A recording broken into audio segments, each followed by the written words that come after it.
Anant Nikam is a Mumbai-based artist working with an intense form of abstraction in his paintings and print works. He has completed GD Art Painting from Government School of Art, Aurangabad, and later completed his Diploma Art Education from Sir J.J. School of Art, Mumbai. His artworks have been exhibited at most prestigious institutions in India such as the National Gallery of Modern Art in Delhi, Jehangir Art Gallery in Mumbai, Chemold Art Gallery in Mumbai, etc. His works are also part of the collection with Rupankar Museum of Fine Art, National Gallery of Modern Art, New Delhi, and Lalit Kala Academy, New Delhi. Hailing from the village of Ambajogai, Maharashtra, known for Goddess Yogeshwari Temple, Anant Nikam's practice stems from such culturally and traditionally rich autonomous environment. His aesthetics of intense abstractions are derived from his sophisticated understanding of religion, faith, and symbolism. His canvas as a painter is riddled with abstract symbols and signs which are transpired from his childhood. His canvases are possessed with multi-layer surfaces and soft blurred images with impulsively highlighted areas and enthralling play of textures. The prominent triangular form in his works are emblems of shrines, places of religious worship around the world that exemplifies numerous symbolic connotations. The triangular form has been largely used in Tantra art as well to signify the cosmos, the complete divine self, and the spiritual realm. Nikam's work is distinct from other works that depict direct religious symbolism and motifs, but his paintings are reverberation to rituals and traditions, from the cycle of life and death to the divinity of marriage and childbirth. His paintings carry both the ambiguity and the magnificence of abstract thought. While talking about his work, Nikam says, "I believe that my works mirror my personality. They are restrained, calm and poised. I structure space with an austere palette of umber, yellow ochres, and greys. The images tumble from the subconscious mind, distilled from varied sources that included childhood imprints in my native place and the innumerable rituals conducted by the women of the household."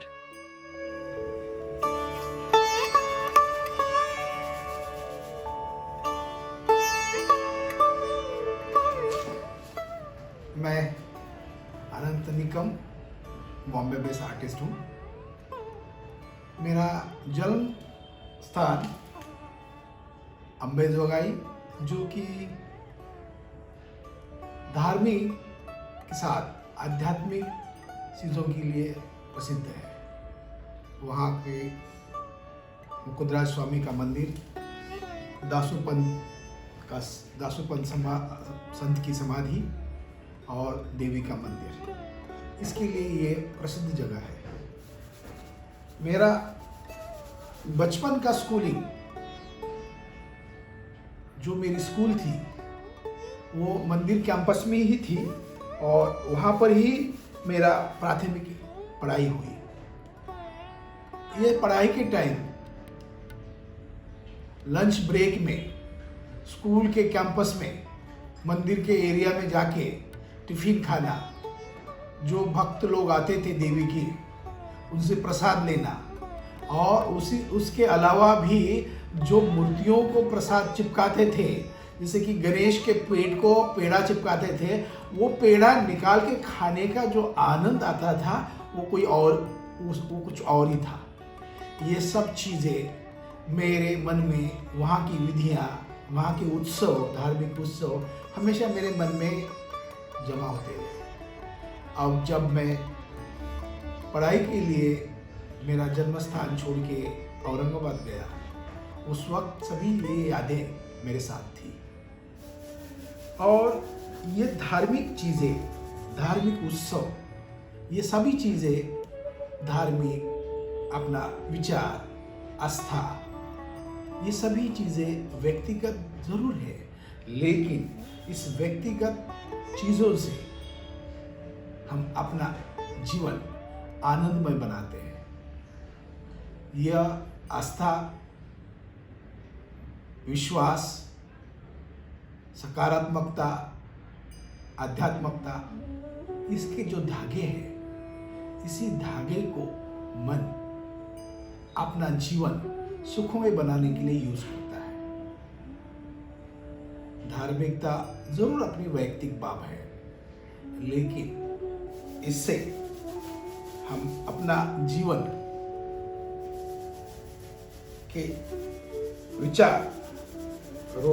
जीवन के विचारों को हम इससे प्रगल्भ बनाने की कोशिश करते हैं। धार्मिकता हमें अपना जो संकट है, जो मुसीबतें हैं, उसको दूर करने के लिए सहायता करती है धार्मिकता।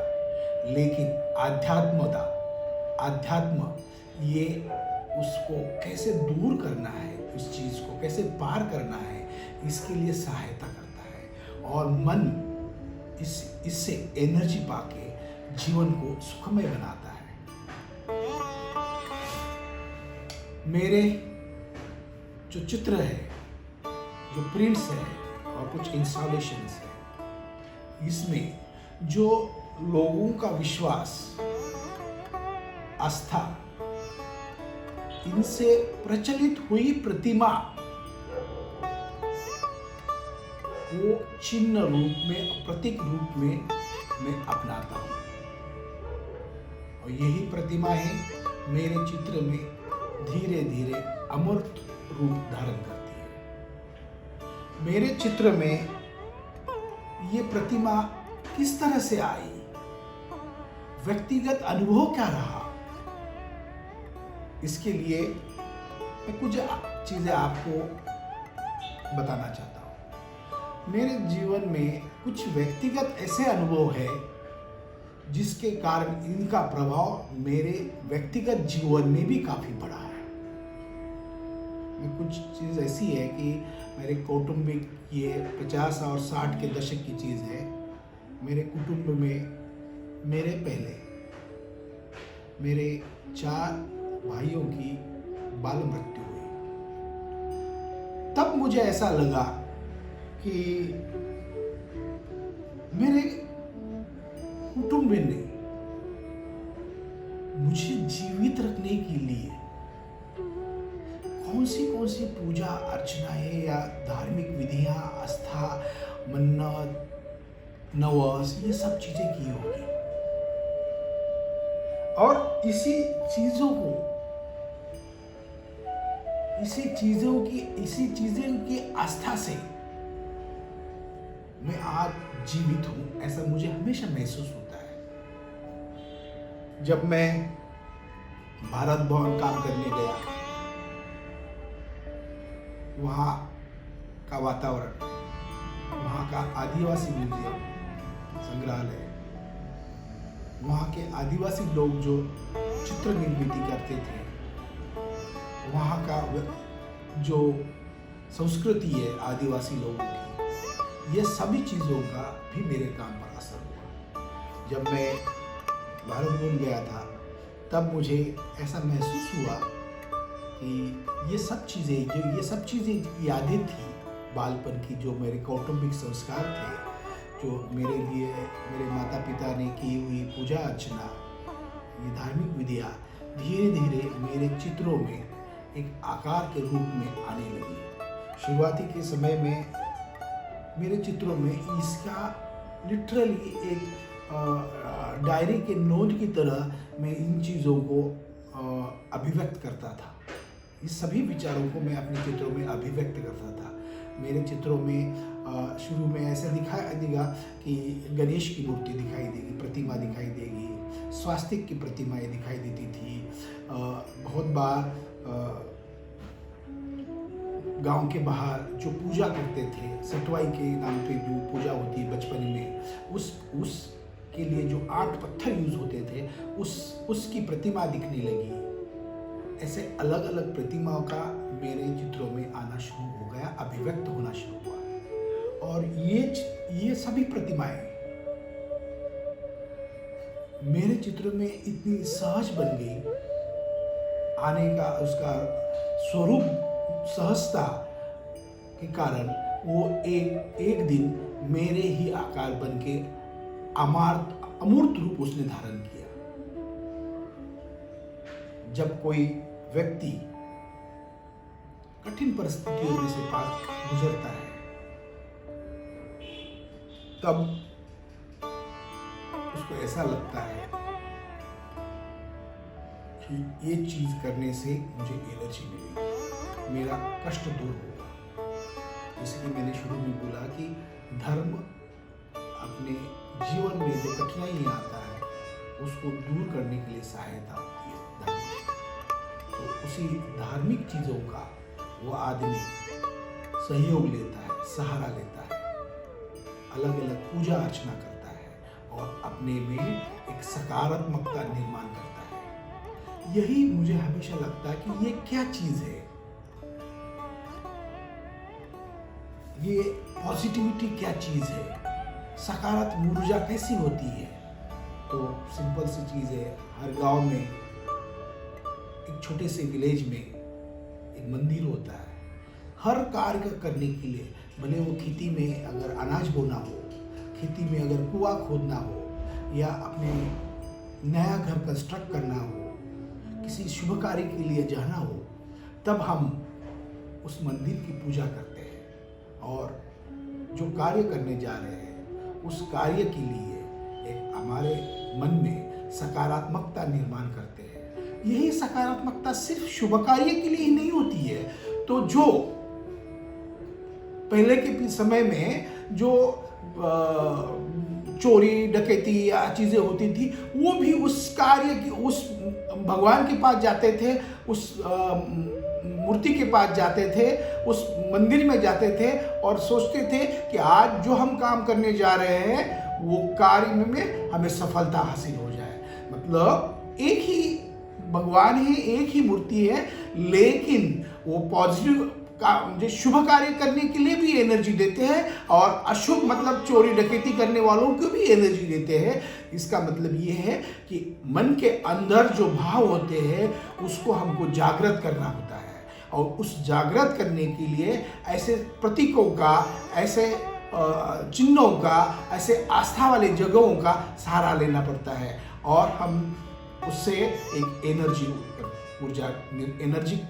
पॉजिटिव एनर्जी हम निर्माण करते हैं। बहुत बार हमारे समाज में जो हम रहते हैं, भले वो शहर हो या ग्रामीण भाग हो, सबसे साइंटिफिक व्यक्ति होता है डॉक्टर। हम डॉक्टर के पास भी जब जाते हैं किसी उपचार के लिए और हम उसे उपचार लेते हैं या ऑपरेशन करते हैं या सब कुछ डॉक्टर कार्य करता है, तब उसके बाद भी वो डॉक्टर बोलता है कि मैंने सब कुछ किया है, अब पेशेंट अच्छा है, लेकिन उसके बाद भी सब कुछ ऊपर वाले के हाथ में है। इसका मतलब ये है कि ये डॉक्टर भी साइंटिफिक पर्सन होने के बाद भी कहीं ना कहीं उस एनर्जी के तरफ, उस शक्ति के तरफ वो संकेत करता है कि अब मैंने सब कुछ किया है और बाकी कुछ जो भी है उसके हाथ में है।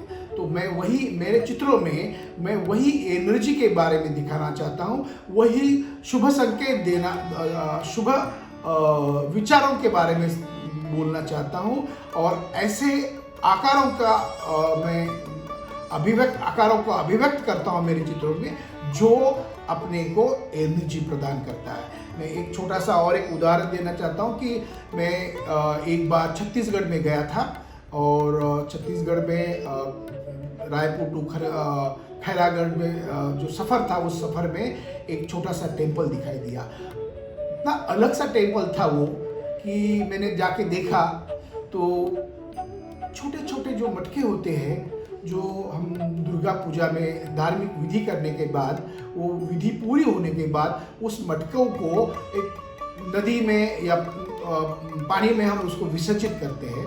तो ऐसे विसर्जित किए हुए मटकों से एक एक मटका ऐसा ऊपर रखे एक धार्मिक जगह बनाई थी, एक मंदिर बनाया था।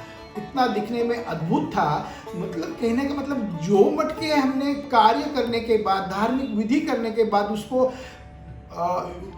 निरुपयोग करके बाहर फेंक दिए थे, उसी निरुपयोगी चीज़ों से वहाँ पे उन्होंने, उस एक व्यक्ति ने, एक धार्मिक आस्था वाले व्यक्ति ने उसको एक मंदिर का स्वरूप दिया था। और मतलब ये है कि जो वेस्टेज चीज़ है उसको उसने एक पॉजिटिव एनर्जी में परावर्तित किया। तो ये बहुत बड़ी एक सफलता है जीवन जीने की। तो मेरे चित्रों में इसी तरह के अलग अलग एलिमेंट्स, जो आकार है, प्रतीकें है, चिन्ह है, जो समाज ने, लोगों ने अपने रीति और रिवाजों से प्रचलित किए हुए हैं, उसको मैं उसको अभिव्यक्त करने के लिए मेरे चित्रों में यूज करता हूँ। धन्यवाद। जब मैं कैनवास पर या पेपर पर काम शुरू करता हूँ तो सबसे ज़्यादा मेरे लिए इम्पोर्टेंट होता है उसका सरफेस, उसकी जो सतह है वो किस तरह की सतह है, उसकी स्पेस कैसी है, स्पेस डिवीजन के बारे में सोचता हूँ। कैनवास का जो सरफेस है उसको कैसे करना चाहिए, क्या ट्रीट करना चाहिए, मेरे सब्जेक्ट के अनुरूप उसका सरफेस है क्या। तो कंपोजिशन बहुत इम्पोर्टेंट है मेरे लिए। कैनवास का स्पेस डिवीजन इम्पोर्टेंट है, उसका सरफेस के ऊपर मुझे क्या ट्रीटमेंट करना चाहिए जो कि मेरे विषयानुरूप वो अभिव्यक्त हो जाए। बहुत बार मैं कैनवास पर पेपर चिपका के एक लेयर तैयार करता हूँ। जैसे कि जीवन में भी अलग अलग अपने जीवन की परतें होती है, उस तरह से पेपर के लेयर को फाड़ के उसके ऊपर चिपकाता हूँ और एक लेयर बनाता हूँ, एक सरफेस बनाता हूँ। हल्के से डॉट की तरह पेपर की डस्ट भी मैं कैनवास के ऊपर या पेपर के ऊपर डाल के सरफेस तैयार करता हूँ। और ये जब सरफेस तैयार करता हूँ तो उस सरफेस में मेन सबसे ज़्यादा इम्पोर्टेंट होता है स्पेस डिवीजन, कंपोजिशन। मेरे चित्रों में ये सभी चीज़ों को, मेरे कैनवास में ये सभी चीज़ों को उतना ही इम्पोर्टेंट है जितना आकारों को। जो चित्रों में जो त्रिकोणीय आकार आते हैं, ये त्रिकोणीय आकार ये मानव के रूप में मैं यूज करता हूँ, मानवाकृति के रूप में उसको मैं यूज करता हूँ, जो कि मेल और फीमेल के लिए भी अप एंड डाउन जो ट्रायंगल्स होता है उसका सिंबॉलिक यूज है। लेकिन मैं मेल या फीमेल के तौर पर नहीं, तो एक ह्यूमन बीइंग के तौर पर, मानवाकृति के तौर पर इसका यूज करता हूँ। बहुत बार मेरे चित्रों में स्क्रैच की हुए मिलेंगे, दिए जो होते हैं, साउथ में जो बहुत सारे ऐसे टेम्पल्स होते हैं जिसकी दीवारों के ऊपर पूरे दिए ही लगे हुए रहते हैं। तो ये उस तरह के इमेज मेरे इसमें होते हैं, स्क्रैच करके या कलर कुछ इम्पास्टो करके, टेक्सचर क्रिएट करके, ऐसे दियों के इमेजेस में सरफेस क्रिएट करता हूँ। और मेरे लिए ये सरफेस बनने के बाद बात आती है कलर एप्लीकेशन की और कलर्स की। मेरे चित्रों में जो कलर की प्रोसेस है, कलर एप्लीकेशन की प्रोसेस है, भले वो कैनवास हो या पेपर हो, कंप्लीटली डिफरेंट है। क्योंकि मैं बेसिकली प्रिंट मेकर होने के नाते मेरे कलर लगाना और निकालना, ये जो प्रिंट मेकिंग की जो प्रोसेस है, उसी प्रोसेस की तरह मैं कैनवास को भी ट्रीट करता हूँ। कलर लगाता हूँ, लगाता हूँ और निकालता हूँ। मेरे कैनवास के ऊपर जो कलर के लेयर्स होते हैं, बहुत ही हल्के हल्के पेस्टल कलर के एक एक लेयर से मेरा कैनवास प्रिपेयर होता है। उसी में भी मैं लगाने की प्रोसेस करता हूँ और सेम प्रिंट मेकिंग की तरह निकालने की भी प्रोसेस करता हूँ। मोस्टली मेरे कैनवास के जो रंग होते हैं या चित्र के जो रंग होते हैं, उसमें अर्दन कलर का इस्तेमाल ज़्यादा होता है, जैसे कि occur colour, brown colour, red colour, greenish tone, blackish tone. ये सभी दुखमय जीवन के लिए ये ब्लैकिश टोन का मैं काफ़ी यूज़ करता हूँ। और उसमें से जब आदमी ये चीज़ें, आस्था, ये सब चीज़ें करता है, उसके बाद उसको ऐसा लगता है कि उसमें एनर्जी क्रिएट होती है और मेरा जीवन सुखमय हुआ। तब मेरे कलर में brownish tone, ochreish tone, greenish tone आने लगते हैं। तो इस तरह से मैं चित्र निर्मित की मेरी प्रोसेस में कंप्लीट करता हूँ। और मैं कैनवास के साथ भी इसी तरह से पेपर वर्क भी करता हूँ, प्लेट भी करता हूँ और जो अलग अलग फिल्म मेकिंग की जो टेक्निक्स है उसको भी यूज़ करता हूँ और मैं चित्र को साकार करता हूँ। तो अभी इसी तरह से ये अलग अलग प्रोसेस काम करता हूँ। धन्यवाद। कोरोना पैंडेमिक के समय में हीना भट्ट आर्ट वेंचर ने जो अलग अलग आर्ट इवेंट किए हैं और कलाकारों को सहायता की है, ये बहुत ही सराहनीय बात है। इसी प्रोग्राम के अंतर्गत mistake mood online art event के लिए मुझे आमंत्रित किया, इसलिए धन्यवाद। और इसी तरह आगे की जो कला इवेंट्स है, ऑनलाइन आर्ट इवेंट्स है, इसके लिए मैं आपको शुभकामना देता हूँ।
है।